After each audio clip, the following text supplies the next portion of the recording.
বন্ধুরা, তো দেখুন, আমি আবার আপডেট নিয়ে এলাম আঙুর গাছের। তো দেখুন কীভাবে এই থোকায় থোকা আঙুরগুলো হয়েছে। দেখুন, আমি মাঝখানে এই ব্যাগিং করেছিলাম বা খুলে দিলাম ব্যাগিংগুলো। তো দেখুন কীভাবে থোকায় থোকায় হয়েছে, দেখতেই পাচ্ছেন কত সুন্দর থোকায় থোকায় হয়ে রয়েছে আঙুরগুলো। দেখুন, অসাধারণ সুন্দর গাছটা। গাছটার যে গ্রোথ, এখান থেকে গেছে গ্রোথটা, এই যে এই সাইড দিয়ে এসছে, এখান থেকে এসে আপনার গাছটা খুব বেশি নয়, 6 ফুটের মতন হাইট হবে গাছটার।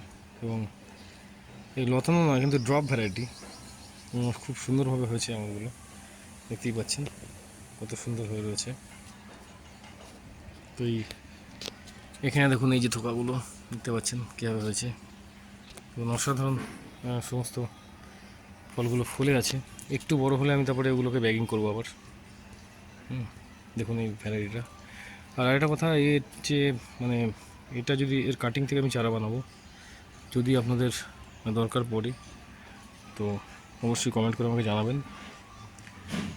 নার্সারিতে যে কোনো আঙুর গাছের দাম আপনার এই ধরনের ভ্যারাইটিগুলো সব 300, 250 বা 350 এরকম। আমি নিজের যদি প্রোটেকশন করতে পারি চারার থেকে কমই রাখবো।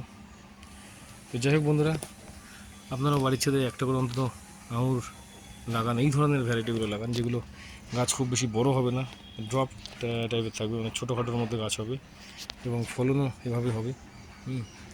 আমি জানি না এই ভ্যারাইটির নাম কি।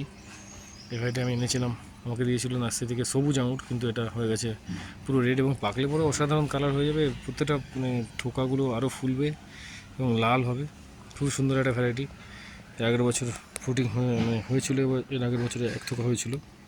তো এবছরে এই আঙুর হলে অবশ্যই যখন হারভেস্ট করবো আমি আবার ভিডিও আপলোড করবো, এবং আমি ভিডিও দিতেই থাকবো আপডেট। তো যাই হোক বন্ধুরা, ভালো থাকবেন, সুস্থ থাকবেন। আর ভিডিওটা ভালো লাগলে অবশ্যই লাইক করবেন, কমেন্ট করবেন এবং সাবস্ক্রাইব করে দেবেন চ্যানেলটা।